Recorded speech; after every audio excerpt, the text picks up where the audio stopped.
Bom dia, boa tarde ou boa noite, pessoal. Tudo bem com vocês? Espero que sim. Dando continuidade às nossas aulas de funções inorgânicas, a gente viu por enquanto ácidos, bases e hoje nós iremos aprender sobre os sais. E quais serão os tópicos que nós iremos discutir? Bom, primeiro as características gerais dos sais, a definição, a gente vai aprender a classificar os tipos de sais, a nomenclatura, dar nome aos compostos e, por fim, a gente vai discutir um pouco da solubilidade desses compostos em água. Tudo bem? Bom, pessoal, nós geralmente associamos os sais com a cor branca. E por que nós fazemos essa associação? É por conta dos sais que nós utilizamos no dia a dia e que são brancos. Por exemplo, o cloreto de sódio, NaCl, o sal de cozinha que a gente utiliza ali para temperar os nossos alimentos, ou o bicarbonato de sódio. O bicarbonato de sódio tem dois usos bem comuns. O primeiro é para reduzir a acidez bucal ou acidez estomacal, e o segundo é a sua utilização como fermento químico. Nós temos dois tipos de fermentos, os fermentos biológicos e os fermentos químicos. O bicarbonato de sódio é o fermento químico utilizado ali para crescer as massas de pães, bolos e etc. Entretanto, não são todos os sais que são brancos. Na verdade, a gente tem diversos sais coloridos. E esses sais coloridos vêm dos metais de transição. Ali da tabela periódica, lembram-se que tinha o meio dela? Nós tínhamos o subnível preenchido, D. Então, esses metais de transição, por exemplo, cobre, ele sempre tem cor. Vocês vão ver sais com cores azul, verde e assim por diante. O sulfato de cobre, por exemplo, ele é utilizado no tratamento de água de piscinas. Beleza? Aqui nós temos uma regrinha que a gente vai discutir mais para frente, que é a solubilidade. Em geral, o sal comum, que é o NaCl, e outros sais são solúveis em água. Mas a gente tem que tomar cuidado que tem um grupo bem grande de compostos salinos que são insolúveis em água. Tudo bem? Tá claro? Bom, como eu havia comentado no slide anterior para vocês, a gente pode ter sais brancos, de coloração branca, ou sais coloridos. E aí eu coloquei alguns exemplos de metais de transição e as cores dos seus sais. Vejam que o cobre tem um sal azul, o níquel, verde, aí o manganês é violeta, o cromo é vermelho, o ferro é verde. E eu deixei um exemplo aqui do sódio, que é a família 1A, e o seu sal é branco. Tudo bem? Tá claro? Então, pessoal, vamos definir o que é um sal. Do ponto de vista prático, a gente pode dizer que sais são compostos iônicos e eles são provenientes de uma reação chamada neutralização, que pode ser total ou parcial entre um ácido e uma base de arrênios. Tudo bem? Então, a reação entre um ácido e uma base de arrênios, a gente vai chamar ela de neutralização, podendo ser total ou parcial, e a gente também pode chamar de salificação. Então, vejam aqui que eu coloquei um exemplo entre a reação de neutralização de um ácido, o ácido clorídrico, e uma base, o hidróxido de sódio, formando o cloreto de sódio, o NaCl, que é um sal, e água. Tudo bem? E aí eu coloquei para vocês algumas características. O ácido clorídrico é um hidrácido e o hidróxido de sódio é uma monobase. Tudo bem? Ficou claro o que é? É bem fácil definir o que é um sal. Sal é simplesmente um produto da reação de neutralização entre um ácido e uma base. Beleza? Então vejam só, pessoal, a gente fez a neutralização do ácido clorídrico e do hidróxido de sódio. O sal ele é formado pelo cátion, que vem da base, então Na+, e o ânion vem do ácido, o ácido clorídrico, Cl-, e aí forma o sal. Tudo bem? Então, o sal é formado pelo cátion da base e pelo ânion do ácido.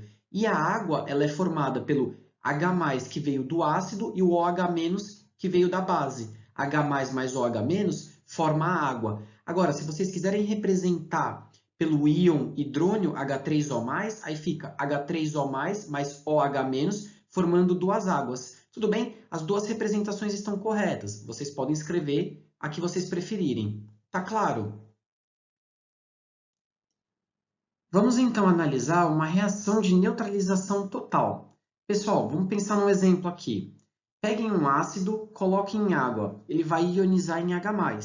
E peguem uma base e coloquem em água, ela vai dissociar em OH-. Se eu tiver a mesma quantidade de H+ e OH-, eu vou falar que a neutralização é total, porque não vai sobrar nem H+, e não vai sobrar nem OH-. Tudo que eu tenho de H+ e OH- vai formar água, tudo bem? Além disso, a gente diz que o sal formado por uma reação de neutralização total é um sal normal ou sal neutro. E uma reação de neutralização total, ela ocorre sempre entre um ácido forte e uma base forte. Tudo bem? Vamos aos exemplos. Vejam aqui que eu tenho ácido clorídrico e hidróxido de potássio. Vai formar o cloreto de potássio mais água. Se vocês se lembram, o ácido clorídrico ele é monoprótico, libera um H+.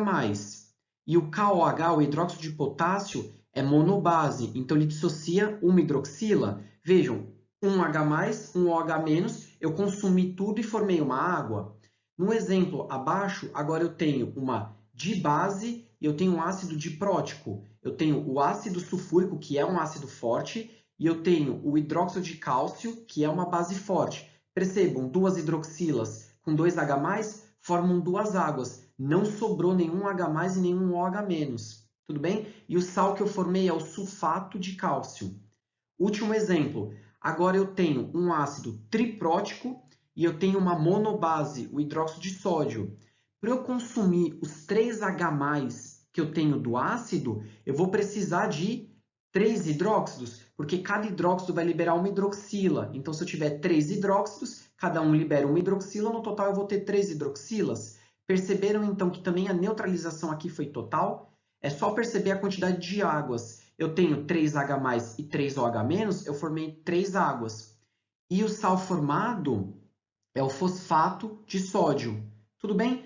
Tá claro, então, que uma reação de neutralização total, eu vou consumir todo o H+ e todo o OH-. O sal formado vai ser um sal normal ou neutro, como a gente chama. Então, cloreto de potássio, sulfato de cálcio e fosfato de sódio são sais normais ou sais neutros. Além disso, a reação de neutralização total ocorre entre um ácido forte, ácido clorídrico, ácido sulfúrico ou ácido fosfórico e bases fortes. Então, hidróxido de sódio, hidróxido de potássio e hidróxido de cálcio, bases de metais alcalinos e alcalinos terrosos. Beleza?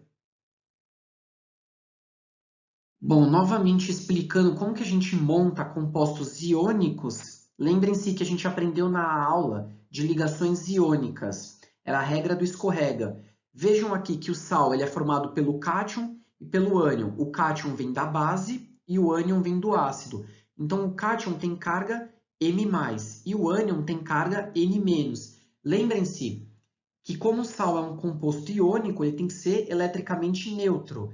Então, o que a gente faz? Escorrega as cargas. A carga aqui do cátion fica na frente do ânion e a carga do ânion fica aqui no índice na frente do cátion. Tudo bem? Então, a gente vai ter um composto eletricamente neutro. Veja os exemplos. Eu tenho potássio mais, cloreto menos. Passei aqui, 1 fica na frente do Cl e 1 fica na frente do potássio. O índice 1 a gente omite, então fica KCl. É a mesma coisa, K1Cl1 é a mesma coisa que KCl. O índice 1 ele simplesmente só foi omitido, tudo bem? Agora vejam aqui o Na+ e o sulfato 2-. O 2 do sulfato vem para frente do sódio e o 1 que está aqui no Na+ vem para frente do sulfato. O 1 a gente omite, mas o 2 a gente não pode omitir, tem que colocar. Percebam, o sódio tem carga mais, então mais 1 vezes 2, 2 mais. E o sulfato, como tem carga 2-, é 1 vezes 2-, 2-. Então ele é eletricamente neutro, tudo bem? O último exemplo, nós temos alumínio 3+, e fosfato 3-. Vejam que eu posso passar o 3 aqui, vai ficar como o índice do fosfato, e o 3 vai ficar como o índice do alumínio. Mas 3 com 3 eu posso dividir por 3 dá 1. Então a fórmula dele fica AlPO4. Tudo bem? Fosfato de alumínio. Não vai ficar Al3PO4 entre parênteses 3, porque eu posso dividir, eles têm um denominador comum que é o 3. Beleza? Tá claro, gente? Isso eu expliquei para vocês na aula de ligações químicas, né? na aula de ligações iônicas. Então, vamos agora para a nomenclatura dos sais. Assim como os ácidos e as bases, os sais também têm uma nomenclatura com regras bem definidas. Então vamos lá, ó. Se o cátion tiver uma única valência, lembrem-se da aula de bases. Eu disse para vocês que os cátions da família 1A, família 2A e família 3A, eles têm valência única, tudo bem? Então, ó, se o cátion tiver uma única valência, a gente escreve da seguinte maneira: nome do ânion mais D mais o nome do cátion.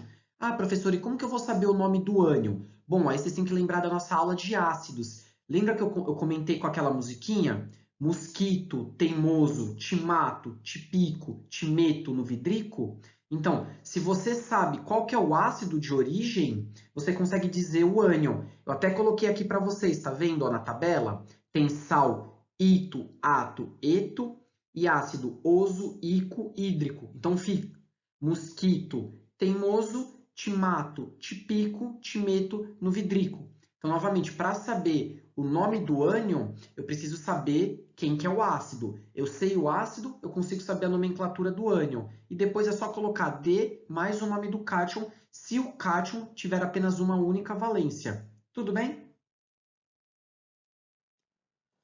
Ó, relembrando o padrão, gente. Se o cátion tiver só uma única valência, a gente põe nome do ânion mais D mais nome do cátion. Então, vejam. O sal é LiCl. Cl é o ânion do ácido clorídrico.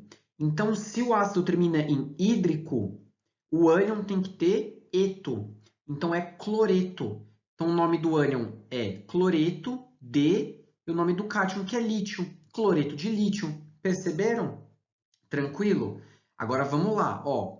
Qual que é o ácido aqui? Não é ácido nitroso. Quando termina em oso, o ânion tem que ser ito. Então, vejam, o ânion aqui é de nitrogênio, então é nitrito, né? D, e o nome do cátion é magnésio, então nitrito de magnésio. Último exemplo. Vejam que o ácido que dá origem é o ácido sulfúrico. Se termina em ico, o ânion tem que ser ato. Como é de enxofre, então é sulfato de e o cátion é o bário, sulfato de bário. Perceberam? Não é tão difícil. É que você precisa saber a origem do ácido. Se o ácido termina em hídrico, então o ânion termina em eto. Se o ácido termina em oso, então o ânion tem que terminar em ito.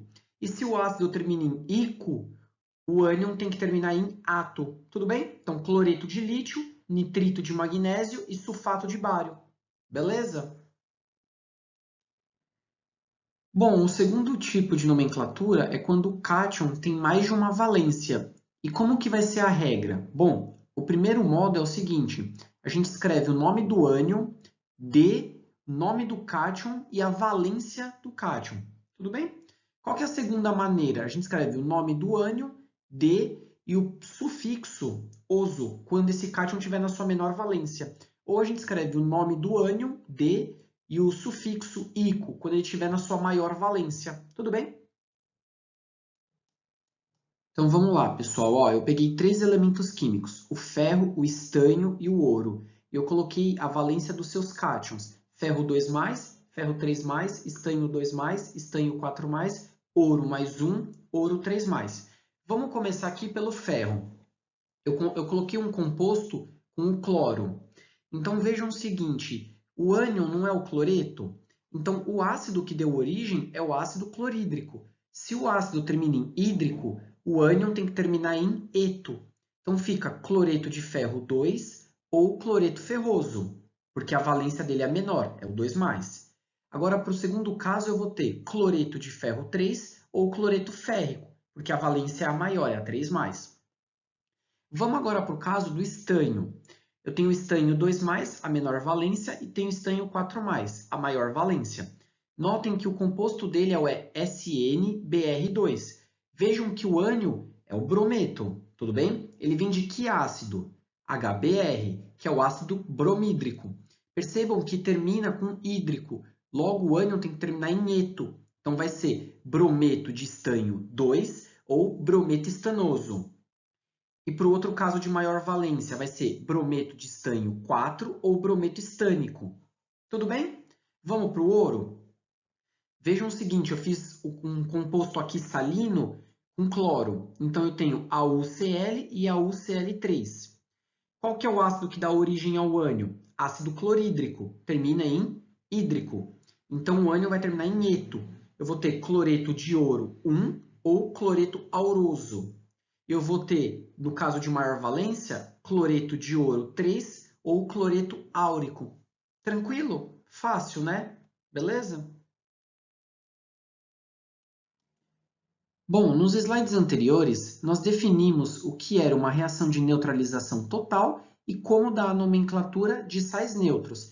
Agora, a gente vai aprender o que é uma reação de neutralização parcial e como dar a nomenclatura desses sais. Tudo bem? O primeiro caso que a gente vai aprender são os hidrogenossais. E o que é um hidrogenossal? É quando eu não consigo neutralizar totalmente o ácido. Isto é, eu vou ter em solução ainda H+, que não foi neutralizado. Tudo bem? Então vejam aqui o exemplo que eu coloquei entre o ácido carbônico e o hidróxido de sódio. Vejam que o ácido carbônico tem dois hidrogênios, né? Então ele vai formar 2H+. Mas percebam que o hidróxido de sódio só tem uma hidroxila, um OH-. Então, um H com um OH- vai formar aqui a água que a gente está vendo na equação química. Porém, o outro H+ não foi neutralizado. Então, vejam aqui que eu formei um hidrogenossal. Tudo bem? Lembram-se do começo da aula? Eu mostrei quem que era esse hidrogenossal. É o bicarbonato de sódio. Tudo bem? NaHCO3. Perceberam então aqui que para ser uma reação de neutralização completa, eu ia precisar de um ácido e duas bases? Então, eu ia precisar de um ácido carbônico, ele vai ionizar liberando 2H+, e eu precisava de dois hidróxidos de sódio, porque cada hidróxido de sódio ia liberar uma hidroxila. Como são dois hidróxidos de sódio, ia liberar duas hidroxilas, então eu ia ter uma neutralização total. Como eu tenho um ácido para uma base, então eu só consegui neutralizar um H+ com um OH-, sobrando um H+. É por isso que formou o hidrogenossal. Tudo bem? Tá clara a explicação?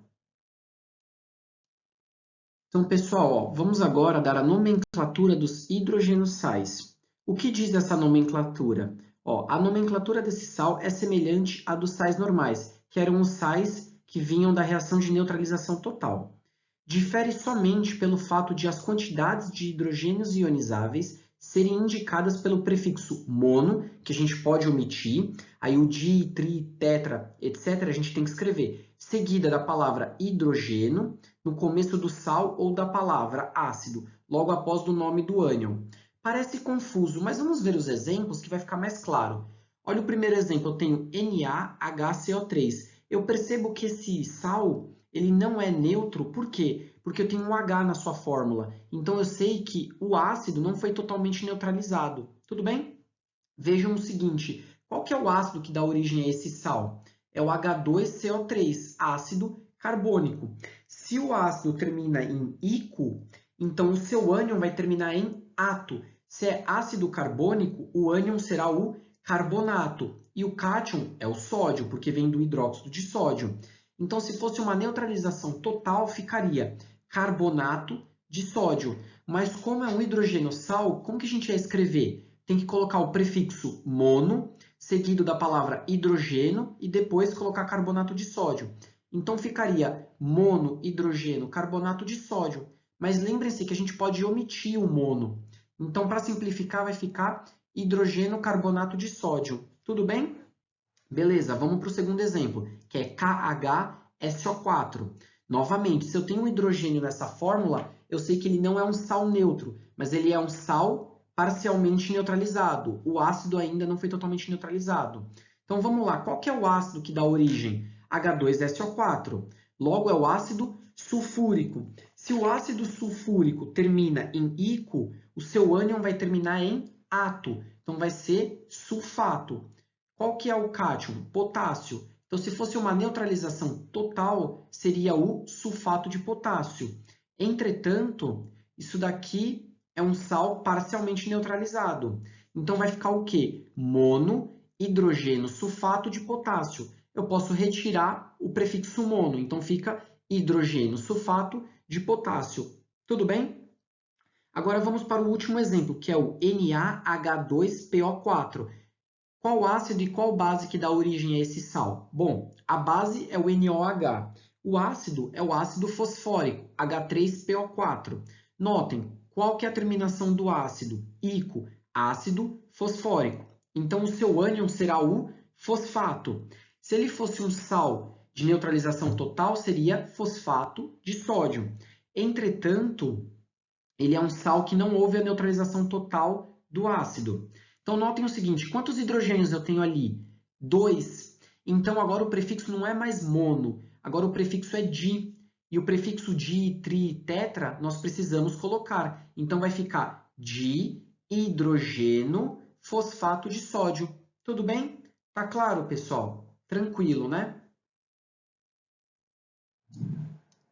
Só para terminar os hidrogênios sais, tem uma característica muito interessante, que é o seguinte: se essa fórmula desse sal tiver 2 hidrogênios ionizáveis, a gente pode substituir o prefixo hidrogeno pelo bi. Por quê? Lembram que eu falei lá no começo que o NaHCO3 era o bicarbonato de sódio? Então, quando tiver 2 hidrogênios ionizáveis, a gente pode escrever como bicarbonato de sódio, bisulfato de sódio, bisulfito de lítio. Desses 3 aqui, o importante para vocês é o bicarbonato de sódio. Ou ele vai colocar como hidrogênio carbonato de sódio, ou ele vai escrever como bicarbonato de sódio. É importante saber essas duas nomenclaturas. Tudo bem? Tranquilo?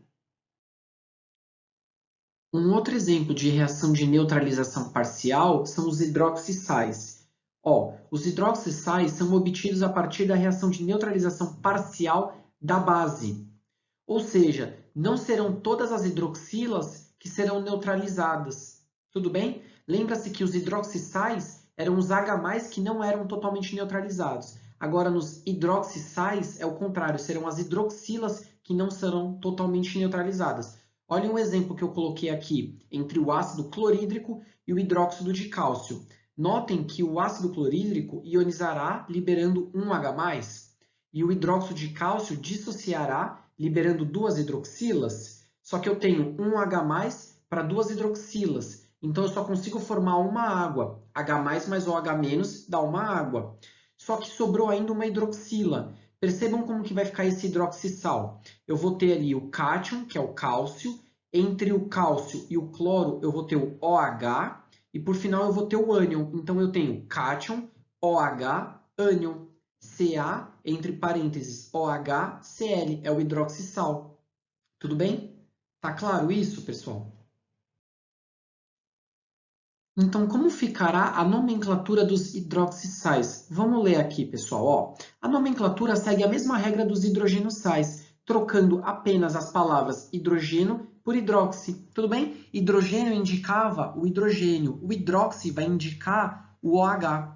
Tranquilo? Então, vamos ver aqui. Eu tenho, no primeiro caso, CaOHCl.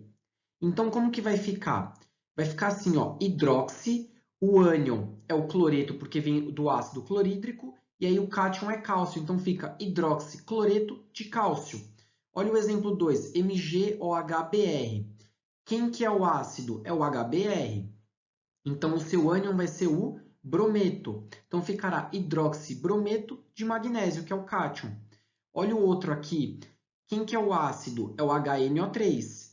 É o ácido nítrico. Então, se ele termina em ico, o seu ânion é ato. Então, vai ficar hidroxinitrato de alumínio, que é o cátion. Vejam que no último exemplo é AlOHSO4. Então, vem do ácido sulfúrico. Se termina em ico, o seu ânion será ato. Então, é sulfato. Vai ser hidroxisulfato de alumínio. Tudo bem? Tranquilo, né? Beleza? Por último, um exemplo interessante é o que a gente chama de sal hidratado. E o que seria um sal hidratado? No retículo cristalino apresentam moléculas de água em proporção definida. Ou seja, na estrutura desse sal, a gente vai ter moléculas que fazem parte dessa estrutura. Elas estarão ali no retículo cristalino e é uma proporção definida. Tudo bem? A gente também pode chamar de água de cristalização. Como que vai ficar a nomenclatura? Vejam, eu tenho aqui o sulfato de cobre pentaidratado. O que significa pentaidratado? Que eu tenho 5 moléculas de água nessa estrutura. Tudo bem? Óleo de baixo é sulfato de cálcio dihidratado, ou seja, eu tenho duas moléculas de água que fazem parte do retículo cristalino. Tudo bem? Tranquilo? Facinho essa, né? Lembrem-se que toda vez que diz hidratado, hidratado significa que tem água. Beleza?